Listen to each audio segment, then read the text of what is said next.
always ask myself, why am I seeing this? Pass up on this deal before I sell it. Yeah, where's the smart money too? There's something else to ask. So a lot of the deals that I'm looking at now are in certain industries that are very hot.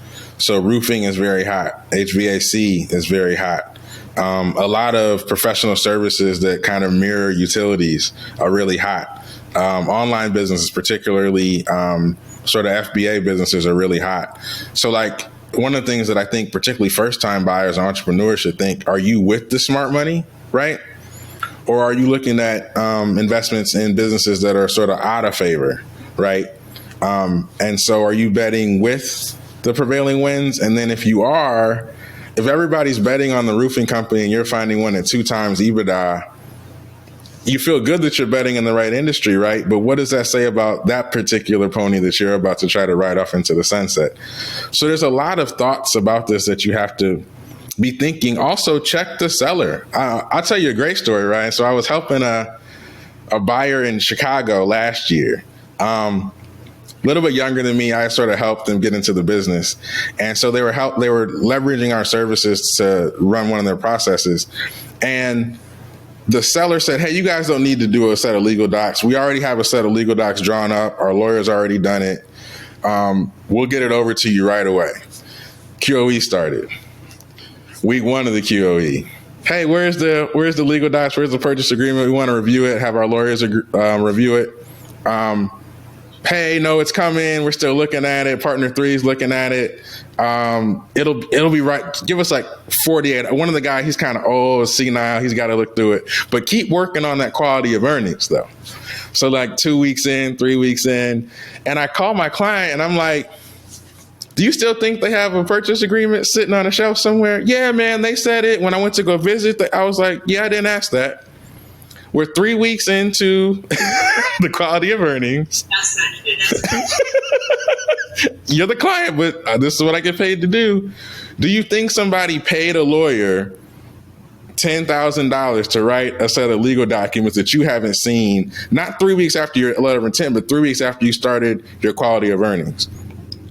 Well, Elliot, that is kind of peculiar. Why would they do that? Because a lot of buyers use the quality of earnings to knock down the price. And based on our earlier conversation, Ryan, they don't trust you yet. So if you're going to use the quality of earnings to come back to beat down the price, they don't want to turn on their lawyers. If your quality of earnings comes in reasonably correct, now they're going to turn on their lawyers. But do you want to bet me any amount of money they don't have the purchase agreement that we talked about? No, man, they have it. They have it. A week later, the draft report for the quality of earnings went over to the sellers. And they said, hey, you know what? Why don't we just use your guys' docs? You guys already have them drawn up yet?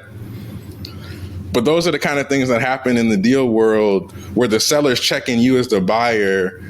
And if you haven't been in a lot of processes, you wouldn't even know they're checking to see how serious you are and how full of integrity you are.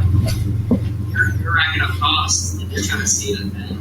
Is it going to be on it? So they're not actually spending any money on it yet because they're not invested in. So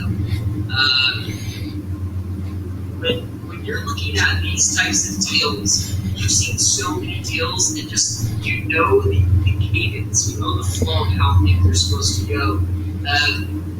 How has that helped you? Like, I guess part of it, what I'm seeing is like when you're doing one deal, you don't know, and then you've seen hundreds of deals on the private equity side all the way down to the small side. SBA loans, full selling finance, full cash. Like, you've been able to see this process. How's that been able to help you just like understand, like, hey, these two things are checking out in terms of a time frame where, yeah, you didn't do A, you jumped all the way to D, and now you're on E and F, right? Like, yep. How's that impacted just a lot of the clients? If I was with a bunch of engineers, I'd tell a story about the old guy in the manufacturing plant that can sniff the paint to see if the mix is wrong. But I'll use a cooking analogy because we all cook. You know that recipe that you like your signature and you've been doing it for like 10 years, like whether it's your signature like French toast or like that shrimp gumbo that you just like everybody comes to your house and like they don't come unless you cook this thing. And maybe you're running around that day on the phone and you're like, hold on. That's burning. It's too hot. I need to turn the stove down. Or hold on, wait. That's not the right smell. I need to add some more salt or some more pepper. When you've seen hundreds of deals like I have, and a lot of our accountants have, As soon as something gets out of whack, that's not like on a dashboard somewhere, and it's not necessarily somebody shouting in a conversation. It's off from sort of the typical cadence or pattern, what you said, I'm going to know. And then because I'm not just an accountant, but a due diligence provider, I'm calling my client like, Ryan, I don't think these guys have turned on their accountant or their lawyer yet, which means we're 45 days into a 90-day process and they haven't spent $1. They don't have a broker. They have not $1 of sunk cost, and you have $30,000, $40,000 of sunk cost. Let's have a call and figure this out. Don't you want to make sure they're committed too? Or another way it comes into play, working capital. The best, worst negotiation point in almost all of these deals, because no seller wants to give up the revenue they earn that hasn't come in yet. And I don't care how much you want to send them an article on AR, it's revenue they've earned that hasn't been paid to them yet. And you want working capital, and so does the bank.